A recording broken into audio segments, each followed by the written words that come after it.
바울 서신 같은 경우에는 서신서의 전반부에 구원에 대해서 교훈을 하고 후반부에는 삶에 대해서 교훈하는 것으로 구분이 되어 있습니다. 그런데 지금 베드로 사도는 그렇게 구분을 하지 않고 앞서 구원에 대해서 짧게 언급을 했습니다. 어제 말씀드린 것처럼 선택과 예정 그리고 부활의 산 소망에 대해서 이야기를 했습니다. 그리고 곧바로 이제 우리가 어떻게 살아야 하는가를 교훈합니다. 13절입니다. 그러므로 너희 마음의 허리를 동이고 근신하여 예수 그리스도께서 나타나실 때에 너희에게 가져다 주실 은혜를 온전히 바랄지어다 그랬습니다. 어떻게 하라고 하십니까? 마음의 허리를 동이라. 여러분, 우리가 일을 본격적으로 제대로 하려고 하면은 허리띠를 질끈 동여맵니다. 이제 힘을 써야 되기 때문입니다. 우리의 신앙생활도 그렇게 하라는 것입니다.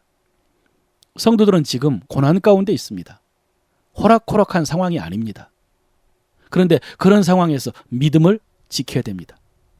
단지 신앙 고백만 지키는 것이 아니라 세상과 다른 삶을 살아야 됩니다. 이것이 쉽지 않습니다. 지금까지 세상 사람들과 똑같이 살다가 이제는 믿음으로 구원받고 천국에 있는 산 소망을 갖게 되었기 때문에 이제는 다른 삶을 살아야 되는데 쉽지 않습니다. 일단 주변의 사람들이 이상하게 생각합니다. 인간관계가 어렵습니다.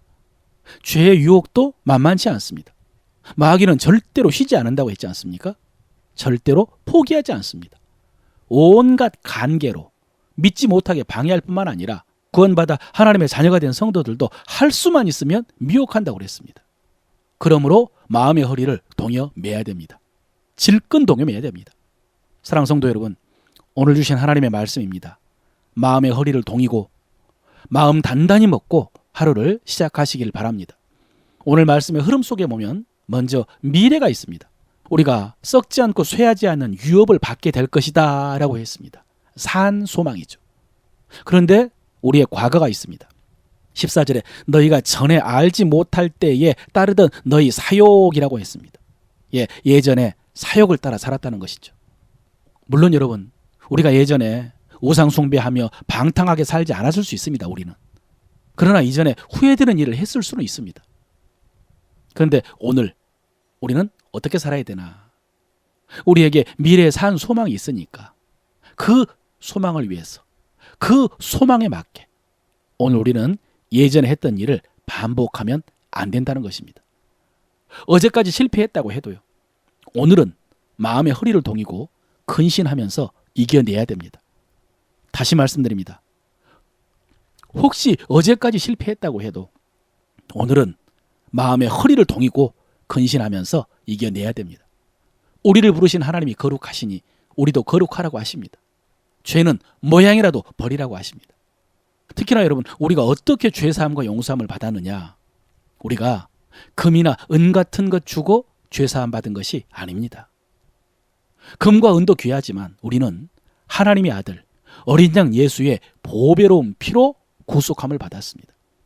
지금까지 계속 말씀드린 것처럼 하나님 자신보다 더 소중한 존재가 독생자인데 그 독생자를 내어주고 우리를 구원하셨으니 우리는 얼마나 귀합니까?